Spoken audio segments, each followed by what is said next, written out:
It is certainly good to see everyone again this evening. It's good to be back, to be able to worship God, to be able to listen to the message of God. If you would, turn in your Bibles to the book of Jude. We will continue our discussion in the book of Jude.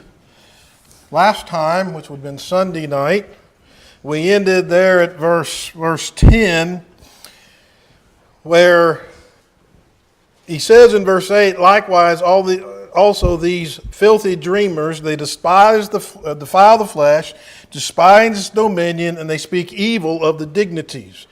Even Michael, the archangel, would not bring a railing accusation against Satan, but rather would say, the Lord rebuke you. Definitely some lessons and some concepts that we absolutely need, that we can't do that even to our fellow man. We can't do that to Satan. It is God's position to do those things. And then we see in verse 10, he talks about these, they speak evil of things they don't know, just like brute beasts, just like the beast of the field. All they go on is instinct. All they do is go what they know, do what they know without thought, without thinking, without wondering about the Word of God and what should be done. And that brings us then to verse 11. Woe unto them. Now this is the aspect where we're going to get into that rough language or that harsh language that Jude talks about. And we're going to see some extremely harsh language. What he's going to be saying in the next couple verses is these are useless, wasteless people, or wasteful people. They're useless. They're no good. Verse 11, he says, woe unto them. It's interesting because we see this also in the book of Matthew in chapter 23. 8 times there's the reference. 7 times it talks about woe unto these scribes and Pharisees, and 1 time woe unto thee blind guides. Jude uses the same phrase right here. Woe unto you, or woe unto them, for they have gone in the way of Cain, and ran greedily after the error of Balaam for reward, and perished in the gainsaying of Korah. Now, the one thing we want to look at here, he's continuing his concept of threes. 3 examples of these useful people and what they have done, the way that they are going, the way of Cain, running in the aspect of in the error of Balaam, and perished in the gainsaying of Korah. Isn't it interesting how the progression is? You get in the way, that wrong way, the way that leads to destruction, and you just don't casually walk down that way, but now you're running down that way, and then what's the end? What's at the end of that way? Destruction. There's a progression here that he's doing, and first of all we see that he talks about the way of Cain. If you turn to Genesis chapter 4. Genesis chapter 4, of course, we see the aspect or the situation with Cain, starting with verse 1, and Adam and Eve, Adam knew his wife Eve, and she conceived and bare Cain, and said, I have gotten a man from the Lord. And again she bore Abel, and Abel was a keeper of the sheep, Cain was a tiller of the ground. And in process of time came to pass that Cain brought of the fruit of the ground an offering unto the Lord, and Abel also brought of the firstlings of his flock and of his fat thereof.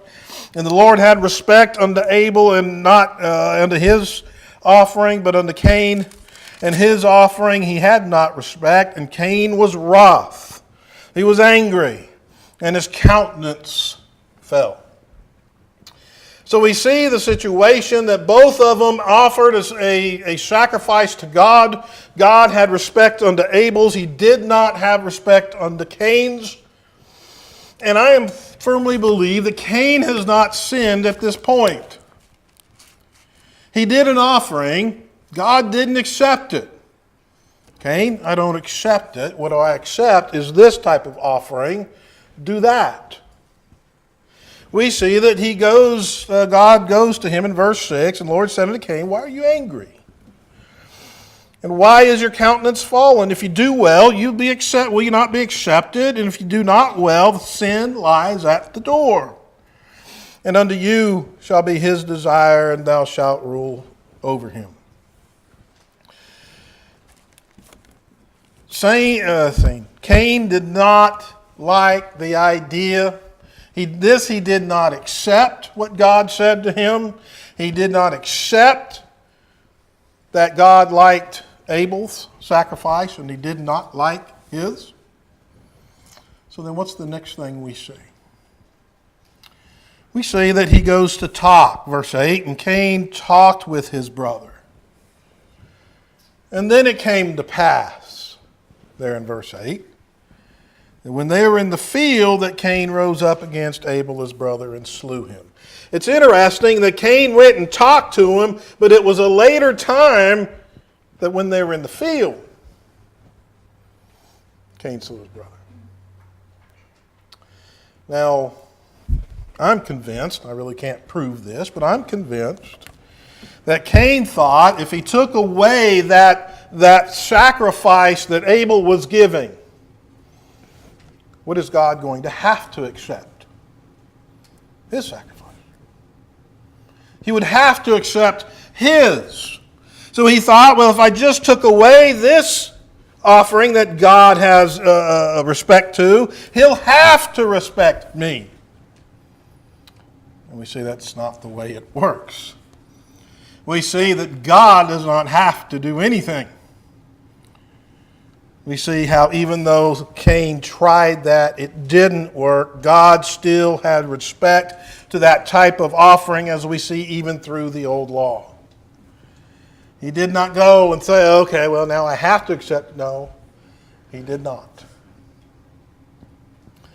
But we see that Jude talks about that these have gone to the way of Cain. What way? What way have they gone? In 1 John chapter 3. 1 John chapter 3, starting with verse 11, it says, for this is the message that you heard from the beginning, that you should love one another. Not as Cain, who was that wicked one who slew his brother. And why did he slay him? Because his own works were evil and his brother's righteousness. His brothers were righteous. His were evil. He had those evil thoughts. He had that evil way. He had thinking that he will accept mine.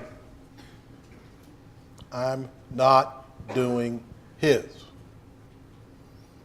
And that's the way of Cain that Jude is talking about. It's interesting when we look at 1 John 3 and verse 13, where John says, marvel not, my brethren, if the world hate you. We started this lesson Sunday morning during the class hour, and we talk about Jesus saying, why are you marveling at this? And here we see John saying, don't marvel if the world hates you.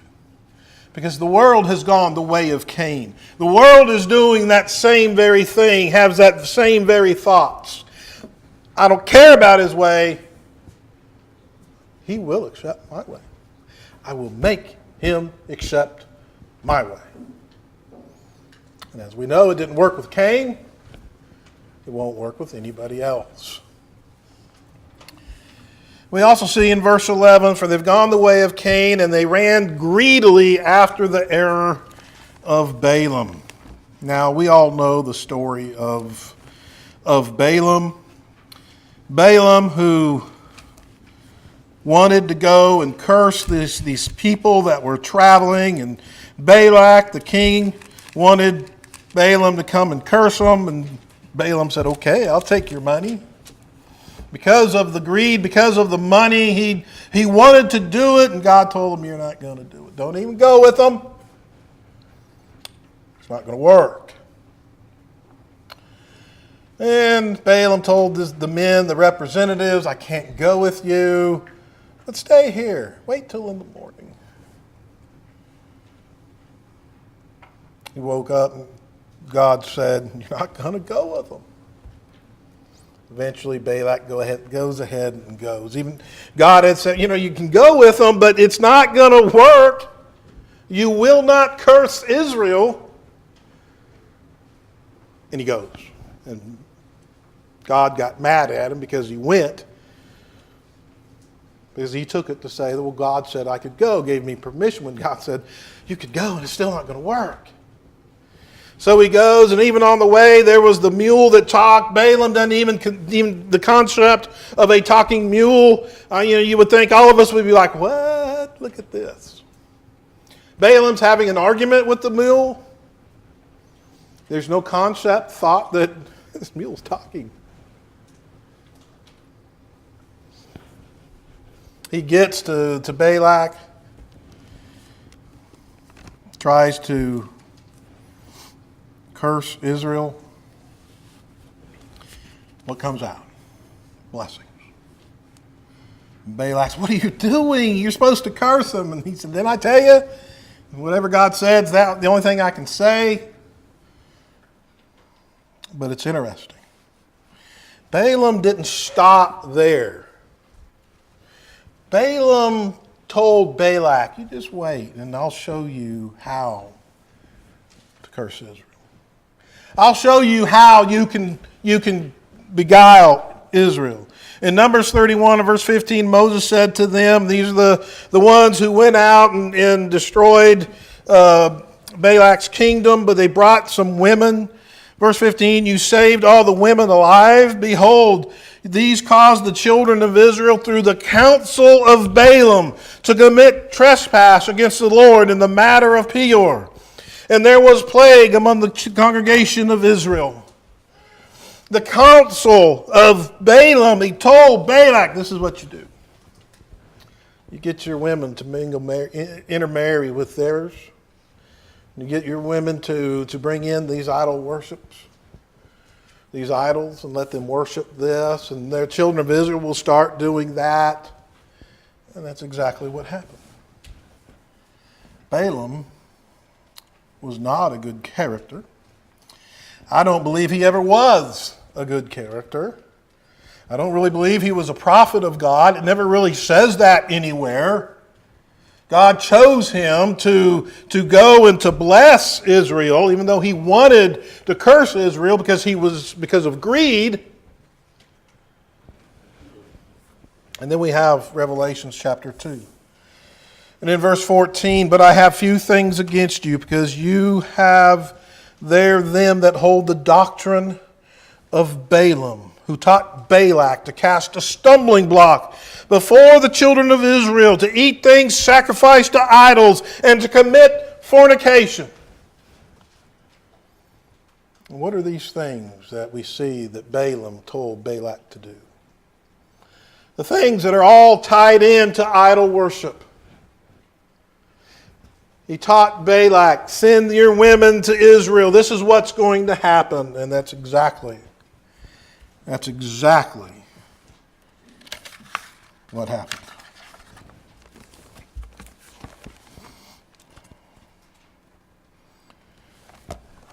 Then we see after how they ran greedily after the error of Balaam for reward, they perished in the gainsaying of Korah. Korah was not satisfied with his course. Korah, who was a Levite, but was not of the lineage of Aaron. He was of the lineage of Levi, but not of Aaron. And Korah had their own course. Their course was to carry the things of the tabernacle. When they would break it down, when Aaron and the priests would cover up all the emblems and all the things of the tabernacle, then they would call Korah and his family, and they would pick it up and carry. Or they would drive the carts. Now, they didn't put the emblems on the carts, but they put the tent, the curtains, the things of the tabernacle on the cart. But all the emblems, or all the things such as showbread, the candlestick, and of course the ark of God, these were things that were all carried with staves. That would get David in trouble later when the Philistines took the ark of God. And you know the story when the ark of God went to one of the city of the Philistines, and their god, that idol, was there. And then every night they would come in, and the idol was prostrate before the ark of God. And finally they had enough, and they sent it away. And then they said, well, they want to know how. And if you go back and look at it, they said on a new cart. Where did they get that? A lot of times I say that a little knowledge is a dangerous thing. Well, they had a little knowledge about new carts. They put the Ark of the Covenant on it. The whole story of the one that was on the cart, and then the ox stumbled, and the ark was about to fall, and he went out to steady it and touched it, and he was struck dead. Because the commandment of God is you do not touch these things. And right there where that happened, David, take it down, take it off the cart. They had this man, you take care of this for now, and it was there for some years until David found out how the best way, or how to transport it back to Jerusalem.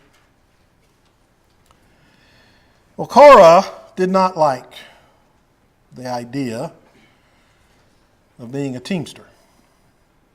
He did not like the idea of driving the carts and carrying the emblems and doing all these things. He didn't like the idea that Moses and the family of Moses and Aaron were the priests. He wanted to be the priest. In Numbers chapter 16, verse 1, it says, Now Korah, the son of Izhar, the son of Kohath, the son of Levi, the son of Dath, the son of Abiram, the son of Elib, and On, the son of Pelah, the sons of Reuben, took men. And they rose up before Moses with certain of the children of Israel, 250 princes of the assembly, famous in the congregation, men of renown. And they gathered themselves against Moses and against Aaron, and said unto them, You take too much upon you, seeing all the congregation are holy, every one of them, and the Lord is among them. Wherefore then, why do you lift up yourselves above the congregation of the Lord? And Moses' reaction was immediately fall down. It's funny because sometimes we use the expression, watch out, lightning might strike. And here we have Moses prostrating himself on the ground. Didn't say anything, just prostrate on the ground. And then he says in verse 5, He spake unto Korah and all his company, saying, Even tomorrow the Lord will show who are his and who is holy, and will cause him to come near unto him, even him who he hath chosen, while he caused to come near to him. So do this. Take you censers, Korah, and all your company. Put fire therein, put incense in them before the Lord tomorrow. And it shall be that whom the Lord does choose, he shall be holy. You take too much upon you, you sons of Levi. And Moses said to Korah, Hear I pray you, ye sons of Levi. Does it seem but a small thing to you that God of Israel has separated you from the congregation of Israel to bring you near to himself, to do service of the tabernacle of the Lord, and to stand before the congregation as minister unto them? And he hath brought you near to him, and all your brethren, the sons of Levi, with you, and you seek the priesthood also? For which cause both you and all your company are gathered together against the Lord. What is Aaron, that you murmur against him?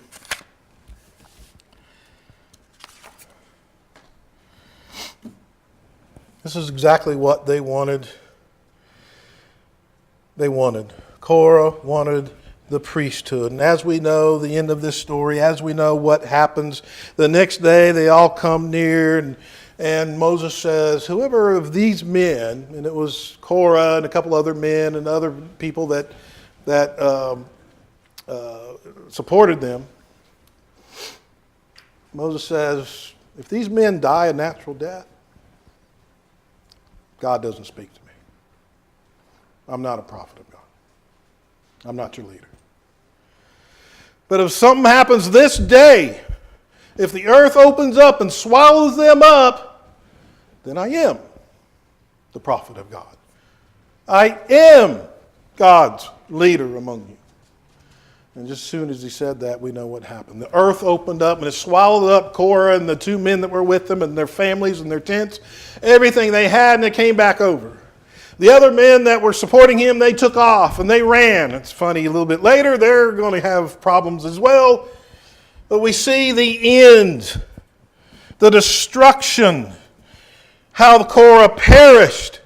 Why? Because of the gainsaying that he said. And it's interesting in Numbers chapter 39 and 40. After the ones that ran off, the ones that supported Korah and these other men, and they weren't swallowed up because of what had happened, they ran off and they dropped their censers. And God caused fire to come down on them. And we see in Numbers 16, verse 39, Eleazar the priest took the brazen censers wherewith they were burnt and offered.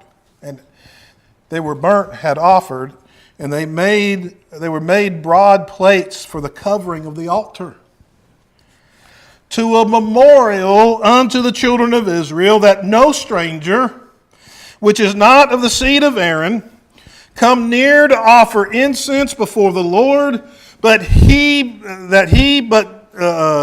not as Korah and as his company, as the Lord said unto him by the hand of Moses. So they took these censers that these guys dropped. Eleazar beat them out flat, made a covering for the altar for a memorial. So the other people, the other course that will take over for Korah, the ones that would come and they'll pick all the things up and the curtains and the walls of the tabernacle and put it on a cart and all the emblems and the things that are by staves. There'll always be a memorial before them. Don't do like Korah. Because Korah perished. Perished in the gainsaying.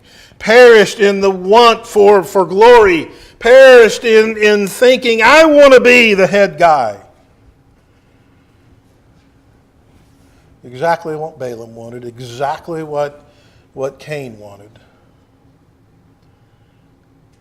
And they all perished. Because what they wanted was not what God wanted. They cannot force God's hand. We cannot force God's hand. And what the world doesn't understand, what we are to teach them is that God is not, you are not going to force his hand. You want to live this lifestyle? Ain't going to work. You say that he's going to have to accept me. This is all I'm going to do to worship him, what I want. Not going to work. It's not going to work. Then in verse 12 we see that Jude continues, not only have they gone the way of Cain and ran greedily after the heir of Balaam and perished in the gainsaying of Korah, these are spots in your feasts of love. Now this could be taken a couple of different ways. We see there it continues, when they feast with you, feeding themselves without fear. We can take this two ways. We can take this just like the Lord's Supper. 1 Corinthians 11, verse 20, when you come together, therefore, into one place, this is not to eat the Lord's Supper. What they were doing, it wasn't eating the Lord's Supper, but rather they were doing something different. What they wanted. They had these divisions, and some of these divisions were doing this, and others were doing this. Some had nothing. During a time when they were considered it being the Lord's Supper. Paul says this is not to eat the Lord's Supper. He says, for in eating everyone takes before him his own supper, and one is hungry, another is drunk, and what? Do you not have houses to eat and drink in? Despise you, the church of God. Shame them that have not. What shall I say to you? Shall I praise you in this? I praise you not. Because they weren't doing the Lord's Supper correctly. From that point on, we see that Paul reiterates the institution of the Lord's Supper. He reiterates, this is how Christ gave it to me. This is how I gave it to you. Here it is again. You need it again. There is no divisions here. Everybody takes of the bread and waits. We have the verse, tarry one for another. That is so taken out of context. A lot of people, they say we don't want to do it on Sunday morning. We have to wait because we got to wait till everybody's here. That's not what Paul's talking about. He's talking about that when you partake of the bread, wait. And when you're done, everybody who's here, when you're done, then do the fruit of the vine. You don't start the bread over here and the fruit of vine over here and say, well, time frame. Michael could preach a lot longer on Sunday morning if you did that. He likes to preach longer. But that's not the way it's to be done. You start the bread, it goes all the way around. You wait one for another. You tarry one for another until it's done.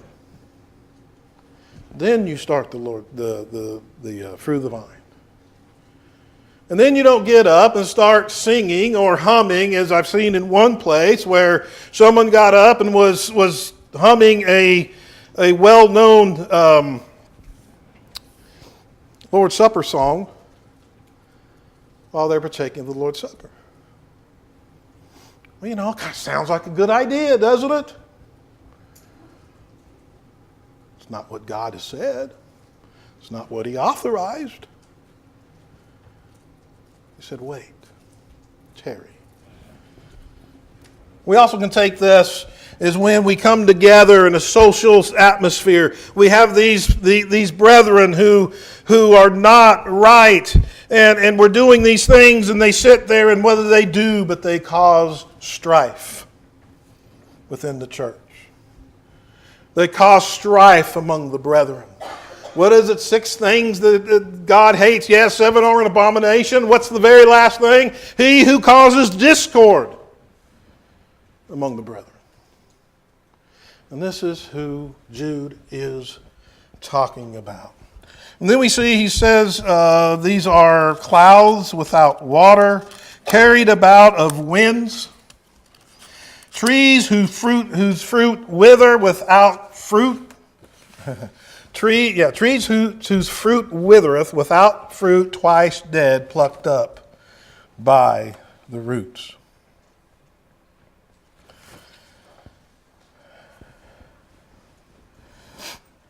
Cloud without water. What good is a cloud that doesn't rain? What good is a cloud? Sometimes they'll give shade. One thing about clouds is they're there for a little bit and then gone.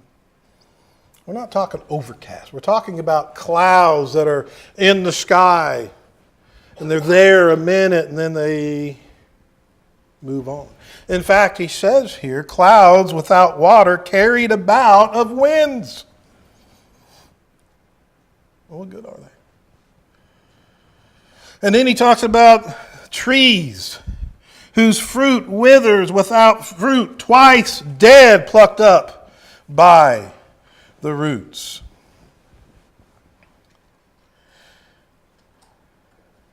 In Luke chapter 13. In Luke chapter 13, starting with verse 6, and he spake this parable, a certain man had a fig tree planted in his vineyard. And he came and sought fruit thereon and found none. And when he said unto the dresser of his vineyard, behold, these 3 years I come seeking fruit on this fig tree, and find none. Cut it down. Why cumbereth it the ground? We have this tree, and it doesn't not produce fruit. What good is a tree that doesn't produce fruit? We see the landowner, because it was planted for that very purpose to produce fruit, We have a landowner. He comes, and this is the third year. It's not had any fruit. Cut it down. Why waste this ground and the nutrients that are in the ground in growing things with this tree that does not produce fruit? Cut it down. And we see that the groomsman said, well, just a minute. He answered him unto him, he said, Lord, let it alone this year also, till I dig around it and I fertilize it.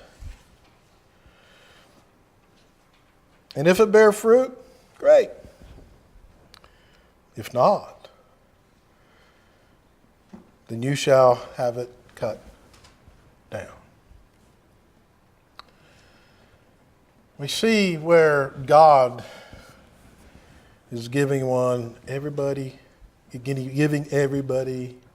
a chance to grow fruit, a chance to obey the gospel, a chance to be godly, a chance to do the will of God. He's given everyone a chance.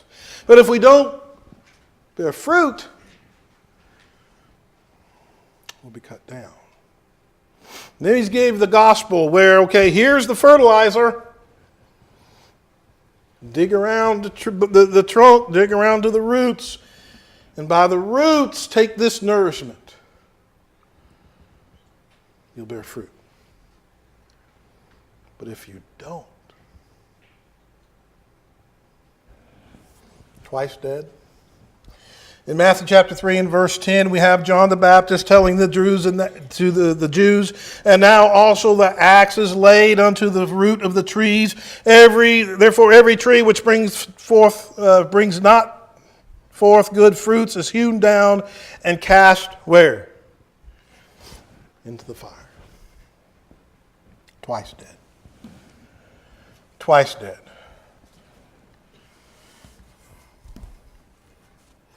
We also see where in verse 13, raging waves of the sea, foaming out their own shame. Now, raging waves of the sea. We saw 2 Samuel 22 and verse 5, Sunday, where David had this psalm. Verse 5 says, the waves of death compassed me. The floods of ungodly men made me afraid. We looked at that, ungodly men made me, the floods of ungodly men. Here we're seeing the waves of death compassed me.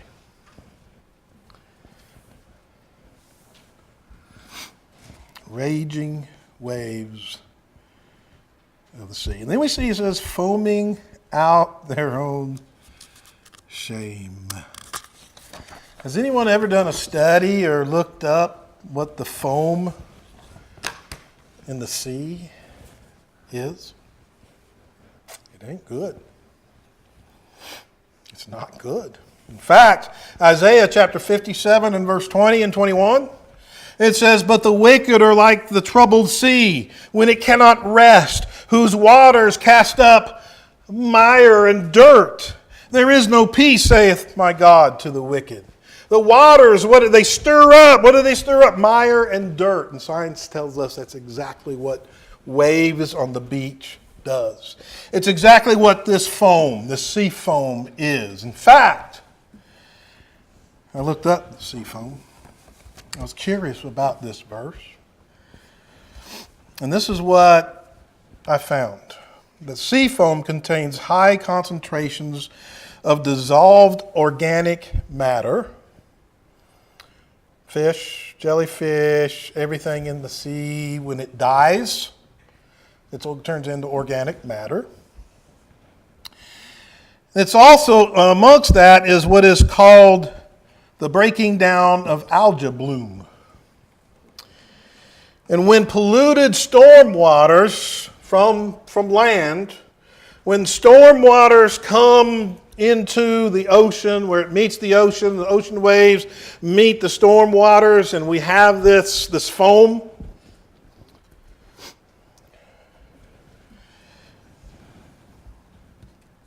It says that this sea foam can be polluted with viruses and other contaminants. Michael and I had a problem with that word, contaminants.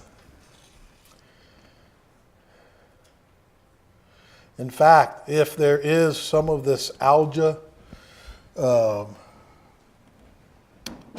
bloom, if it breaks down, if it dissolves, if there's direct contact with this foam or the inhaling of this foam, it can cause skin irritation and respiratory discomfort. So that foam, next time you go, do not let your children play in the foam. It's nasty stuff. But what's interesting is God told this all the way back in Isaiah. He told us all about that foam. It's mire and dirt. And Jude tells us, what is this? But foaming out their own shame. Mire and dirt and just ugliness. Uselessness. And then we have wandering stars, to whom is reserved the blackness, darkness, forever. Wandering stars. When a star burns out,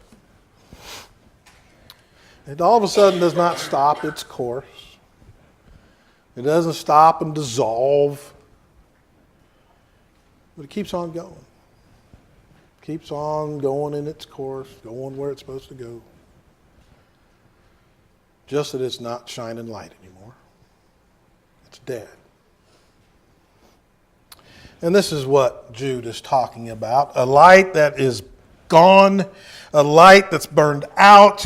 We are to be the light of the world, but if we disobey God, if we fall away from God, our lights, what are they? They are burned out. And unless we come back to God, we are this, who is reserved the blackness of darkness forever. And then we get to verse 14 and 15. We have a reference to Enoch, verse 14 and 15. And Enoch also, the seventh from Adam, prophesied of thee, saying, behold, the Lord comes with 10,000 of his saints. Now, we just got done talking about how useless these people are. They've gone after the way and ran greedily after the error and perished in the gainsaying. And these people they're useless and they're completely useless. And Enoch prophesied about these. And here's his prophecy. Behold, the Lord cometh with 10,000 of his saints to execute judgment upon all, and to convince all that they are ungodly among them of all their ungodly deeds which they have ungodly committed, and of all their hard speeches which ungodly sinners have spoken against him. The word ungodly, our word that we started with in this series, in verse 4, it's mentioned 6 times. One time in verse 4, 4 times here in this prophecy of Enoch. Now, this prophecy, to talk about this prophecy, it is attributed to Enoch. Jude records this as a prophecy. It is a prophecy. Evidently, Enoch did state this. Now, there is in the world what we call 1st and 2nd Enoch.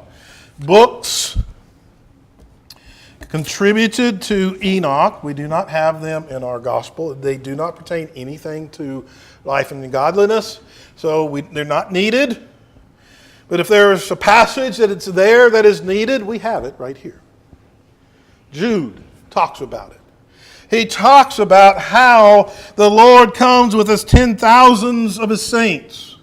If we had time, we would go into the number 10,000. It's kind of an interesting study. Do that on your own at some point. The Lord comes with his 10,000s of his saints to execute judgment upon all them that are ungodly. And their ungodly deeds, which they have ungodly committed, and of all the things they said which ungodly sinners have spoken. Wow. Jude, or Enoch, I should say. Tell us what you really think of these people. They're ungodly, just like verse 4. Where verse 4, that they were attributed to this condemnation way back when, the seventh from Adam, ungodly men.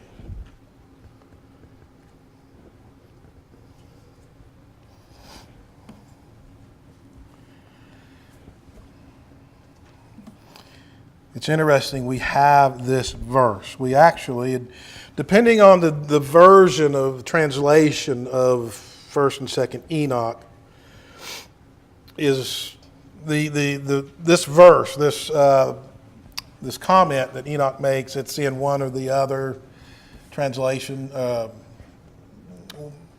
It's in either 1st Enoch or 2nd Enoch, depending on the translation. There is no Hebrew translation. There is only Aramaic and then one that is called Ge'ez.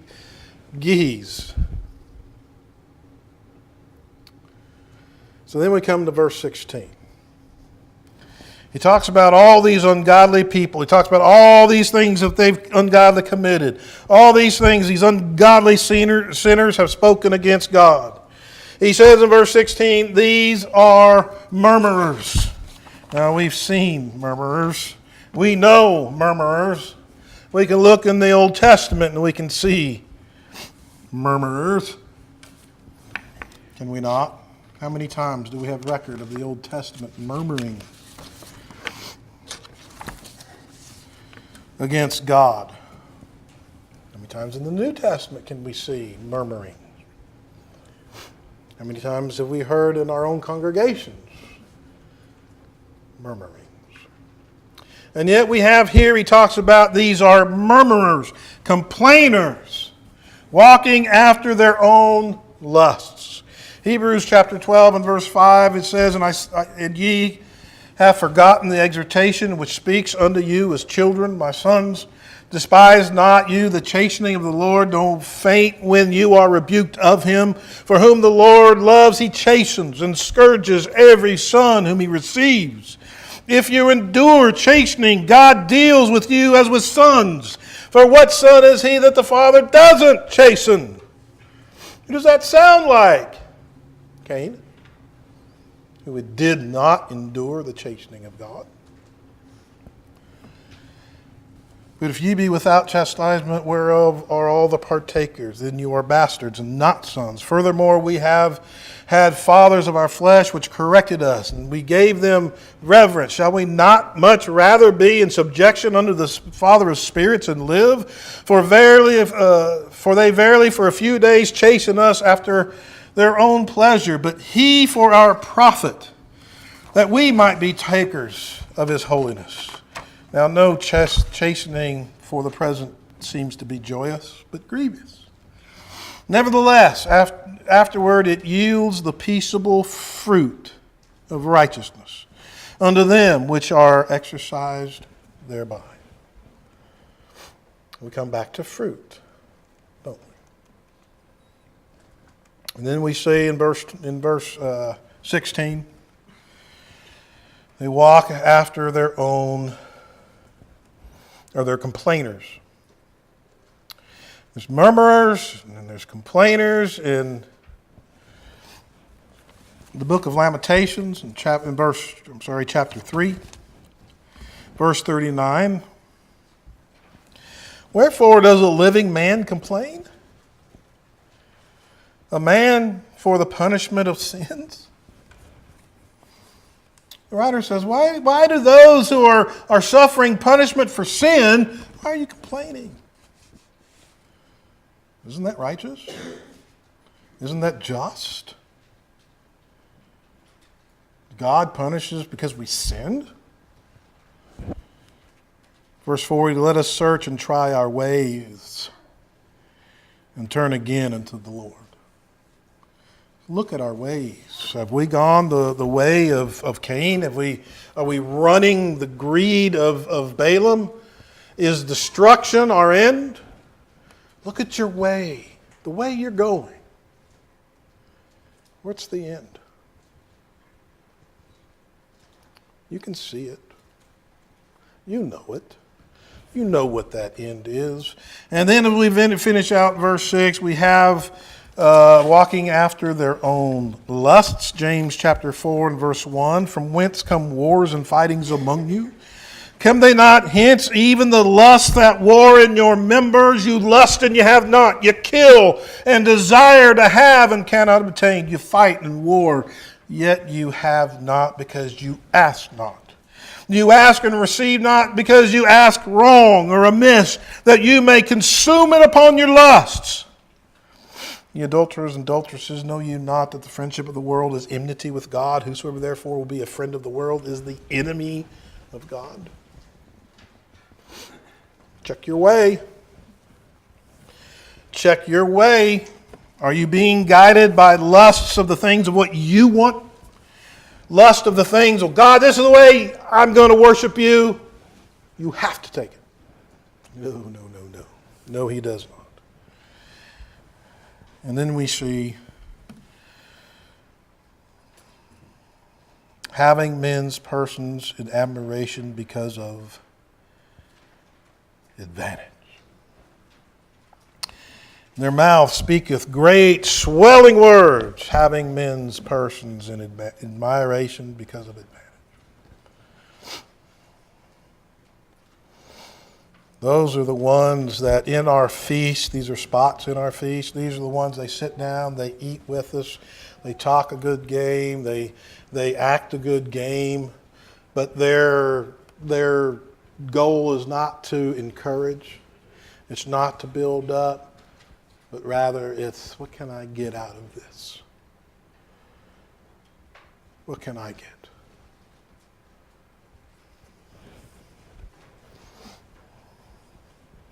In Acts chapter 8 and verse 9, there was a certain man called Simon, who before time in the same city used sorcery, bewitched the people of Samaria, giving out that he himself was some great one, to whom they all gave heed, from the least to the greatest, saying, this man is the great power of God. Which is worse, the people saying, oh, this is the great power of God, or Simon saying, I'm the great power of God. Then Philip comes along, and obviously the power of the gospel, the confirming of what he says through miracles and such things, people will understand and see the true power of God. And they obey the gospel, even to the point where Simon himself obeys the gospel. Why? Because he understood he wasn't the great God, the power of God. He understood there is a power of God, and it wasn't him. These others saw it, and they obeyed the gospel. Simon obeyed the gospel. Yes, he kind of messes up a little bit later. He kind of reverts back to the way, that old way. He reverts back saying, oh, if only I could have this power to lay my hands on and give the Holy Ghost, I'll be back to that status. The great power of God. How many times have we reverted back to the old person, to the old? That's what Simon did. Not to excuse him, he just reverted back. He went to Peter and he said, can I buy this power? And then we talk about harsh language. Peter had some harsh language. Your money perish with you for the thought of thine heart, that you could purchase the Spirit of God. For I understand you are in the gall of bitterness. I almost did it, Michael.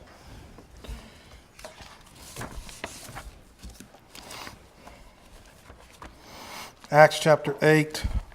I better read it because I will not get it right.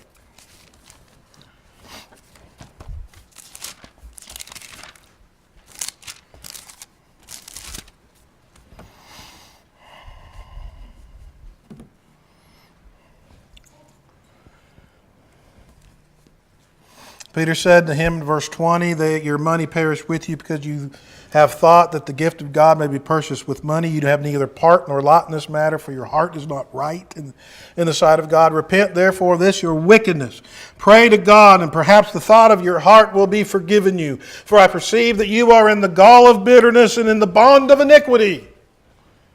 That bond, you're back in that bond of iniquity because he reverted back.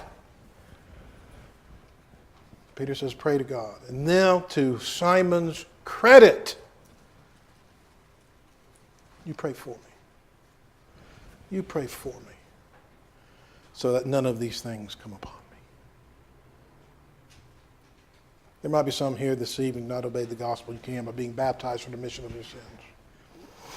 Being baptized into Jesus Christ, being baptized in water, raised up a new man in the Spirit and in truth. There might be some who obeyed and haven't lived the way that you should. Sometimes we all revert back. And we can pray to God, have our sins forgiven.